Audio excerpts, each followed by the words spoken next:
Hey guys, today we're talking about training as meditation.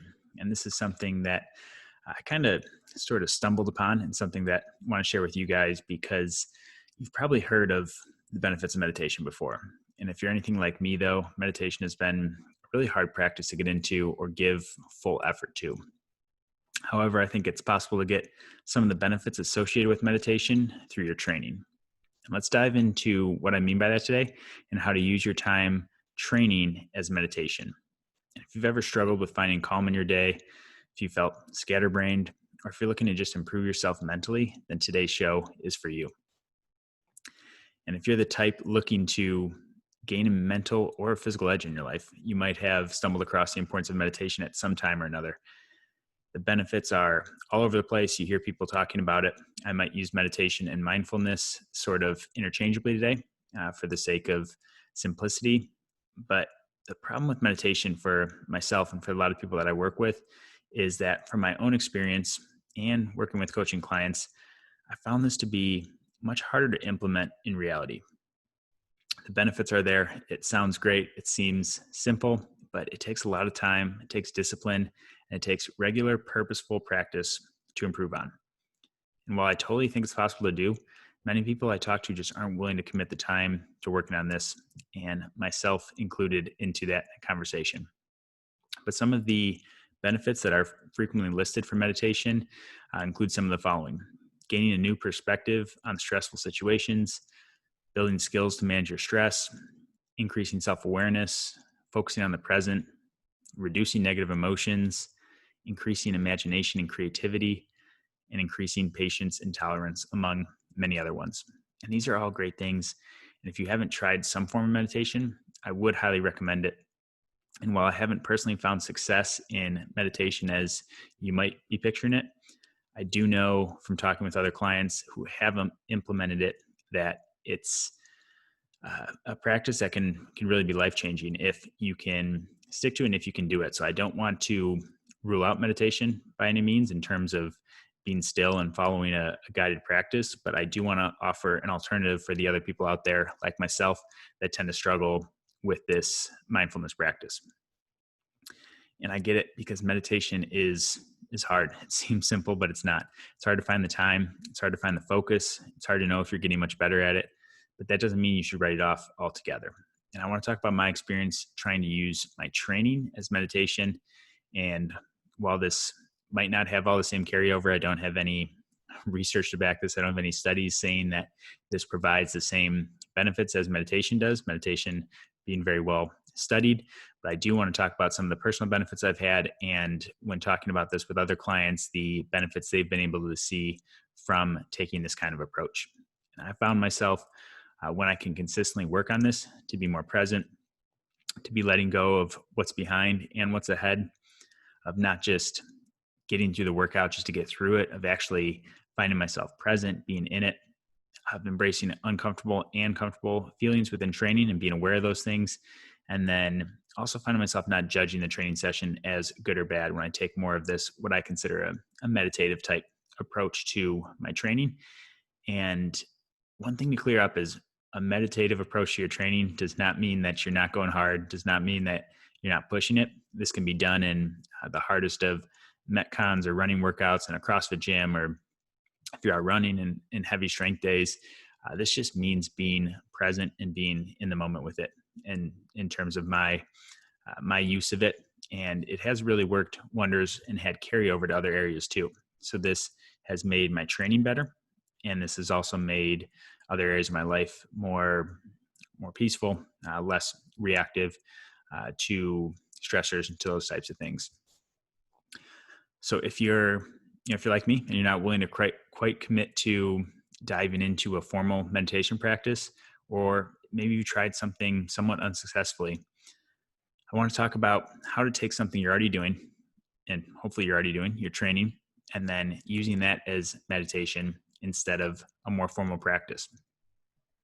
So I want to give you guys a few practical things that you can do to use your training as meditation, to start to apply this, to start to see if you notice the same benefits that I did with it. And the first thing is make it a habit to let go of any of the day's stressors before starting your training, before you start your workout, it's time to let go of the stressors from work, stressors from family. Make it a habit that when you're training, you're focused fully on training. And whether that's a 5 or 10 minute quick power session that you're getting through, a body weight uh, conditioning workout that you're just powering through, or if that's a longer, hour plus time in the gym, make it a habit that you're not going to bring your stressors from the day into your training. And that's been huge for me. I have no shortage of stressors coming up between marriage, between business, between uh, family and work and all these things. And it's important to leave that at the door when you go into training. So that's the first piece of it.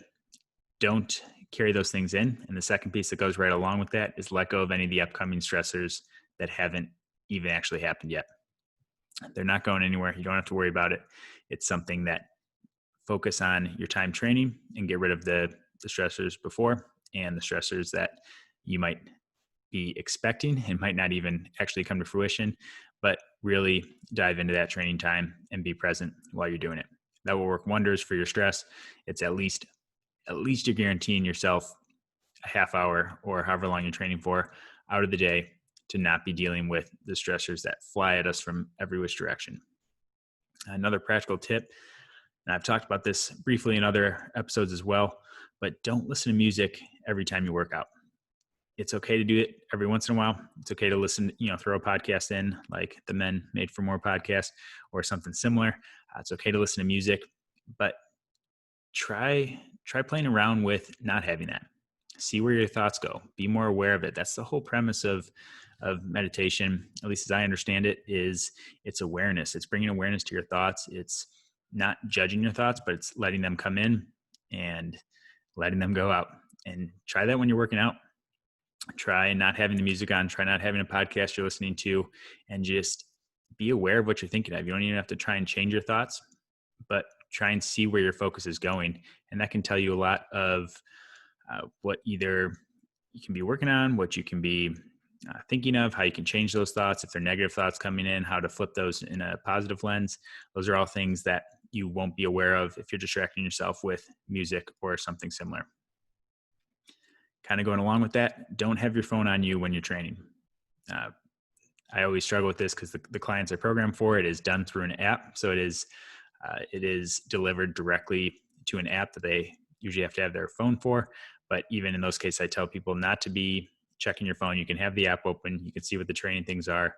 But in between sets, you're not texting. You're not surfing the web. You're not on social media. Don't fall victim to your phone when you're training. That's just another distraction that's going to take away from what's actually going on in the present moment. And I would extend that into other things as well. We're talking training in this case, but that's time with family. That's time at work. That's being fully present in the task. Next point is if you're at a gym, be aware of how often you're distracted and bring the focus back to you and your thoughts. And if you're training alone, this isn't as applicable, but if you're at a gym, you'll probably notice that you're looking around and you're seeing what other people are doing. You're probably comparing a little bit. You're either thinking that the other person's crazy for why the heck are they doing that? They shouldn't be doing that. Maybe that's just me. Or you're like, oh, maybe I should try that. Just stay focused on what you're doing, have the plan going into it, and stick to that. That's just, again, bringing awareness of distractions that are coming up and then harnessing your energy and your focus into what you're doing. Next important way to flip training into a meditation practice would be to see how fully present you can be during your sets. Every set, every rep, continue to take inventory of how your body is feeling. And this one's huge, not just from a mental side of things. This has physical benefits as well. I want you guys to learn to be fully into the exercise. If you have, say, a common example, 3 sets of 10 of an exercise, you're doing a bench press. It's not just to get through the set. It's not like, okay, I got to power through the set and cranking through it. Every rep should be purposeful. Every set should be done with full presence. And this will work wonders mentally and physically. This trains you mentally to stay focused on the task at hand, which results in less distraction when other things come up during the workday, during your life. This is teaching you to be fully present in the moment. It's teaching you to feel what you're feeling and be able to embrace that and sit in a little bit. And I think that's, don't try and just get through the reps, try and make the reps count. Every rep, feel where you're feeling it, try and really dial the form in. Like I said, that has the mental carryover, the mental benefits associated with being present, but that also has such physical benefits of if you're moving with good form, if you're working the right muscles that are supposed to be worked, that is going to go a long way in helping you stay healthy and get strong. Notice some things like how your body's feeling, how you're breathing during the sets. Are you holding your breath during a certain part? Um, are you tensing up in places you shouldn't be? For example, if you're doing a bench press and you're feeling a ton in your upper neck and shoulders, it's probably a sign that you're not using some of the same muscles. But if you're just trying to get through the set, those are things that you're not going to be fully aware of. How are you breathing and what are you thinking about and how are you feeling in between sets? Is it a good amount of rest time? Is it too much? Are you taking longer than you need to? Are you not resting enough and your muscles don't feel fully rested between sets? Where are you feeling tight? This can clue in a ton of info for people. If you're doing, if you're doing a squat or something, and where are you feeling tight? Where do you feel limited? Some people it's in the hips, some people it's in the lower back, ankles, the knees can feel tight, the shoulders, just getting the bar onto your back. Note taking inventory of these things, or where you're weak. Are you pushing more through left side versus the right side? These things are the things that we, myself as a professional in the rehab world and the strength conditioning world, those are the things that we're always looking for visually to see for people. But those are things you can identify on your own if you start to become more aware of it. And if you flip from trying to just get through a workout or get through a set to being fully present in that. Because if you can identify those things, now I'm thankful to have a doctorate in these things. I'm thankful to be able to actually know what's going on. But for most people, you don't have to. If you're being aware of these things ahead of time and you're noticing you're, putting way more weight through your right arm versus left arm when you're benching, that's something you can take a step back and be like, okay, I'm going to drop the weight down a little bit and focus on this and try and feel more balanced. And those things can save you injury, can save you frustration down the road and actually improve your results in the long term. So those are a few things that become really important to just be taking constant inventory of how your body's feeling. Last thing, take each training session for what it is. I talked about this earlier that I've done for myself. I've learned to not judge training sessions, something that I used to fall victim to all the time of like, well, that was either that was a good session. And if it was a good session, then my day was good. I had a great training session. Numbers were good. I felt good. Those things all led to better aftermath. The flip side of that is if I had a bad training session, if I was just out of it, if I was fatigued, if I felt I should have been doing more weight than I was doing, then that would kind of beat me up mentally and carry over to relationships, to work, to other things if I didn't have the training session that I was looking for. It sounds shallow, but it's the reality. And hopefully some of you guys can relate. So I'm not the only one. But the problem with that is things aren't going to always go our way in life. And if a bad situation, if the ball doesn't bounce our way in work, financially, with our family, we fall upon something that's not ideal, then how are we going to respond to that? And not putting judgment on the outcome, not only thinking about, okay, how much weight did I move? How well did I perform in the gym today? Getting away from the outcome and focusing more on the process. And I've done another podcast on this, and that is something that can go a long way in not just staying consistent, staying the course, and continuing to perform day in, day out, and stick with the program. But it also has so much benefit in terms of carryover to life.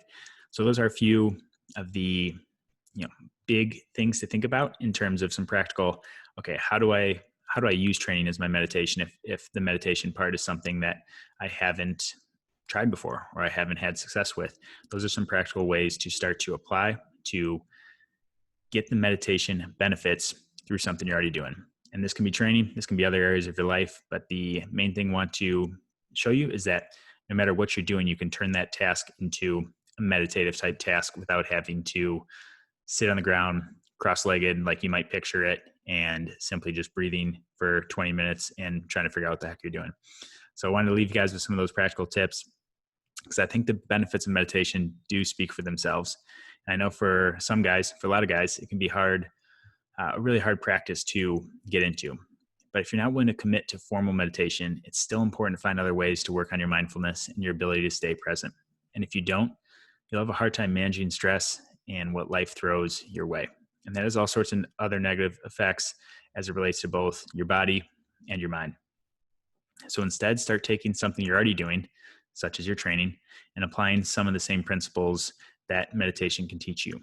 And imagine living a life that's less distracted, less anxious, less worried about the past or the future, and more confident and in the moment. That's possible to work towards with some of the strategies we talked about today. And if you're looking to get your confidence back, get your strength back, I recommend trying these things. And if you guys are looking for any other help in other areas of your health or your fitness, there is a link I want you guys to check out in the show notes. It's a download that I put together for the 5-day roadmap to living healthy, strong, and fit. And there I go over the 5 most important physical and mental strategies needed to reach high performance in your health. And guess what day 1 is? Mindset. It all starts with mindset. And that's a big reason I wanted to put this show together, is because the mindset is so important in our training. You can have the perfect training program, but if you're not taking the necessary steps to work on your mind as well and how you're showing up for those training sessions, then you're going to greatly fall short of your potential. So make sure to check that out. The link's there in the show notes if you guys want to check it out and download that, because it all starts with a strong mind. So don't neglect this key area. Thanks so much for listening in today, guys. Reach out if you need anything, and I will talk to you tomorrow.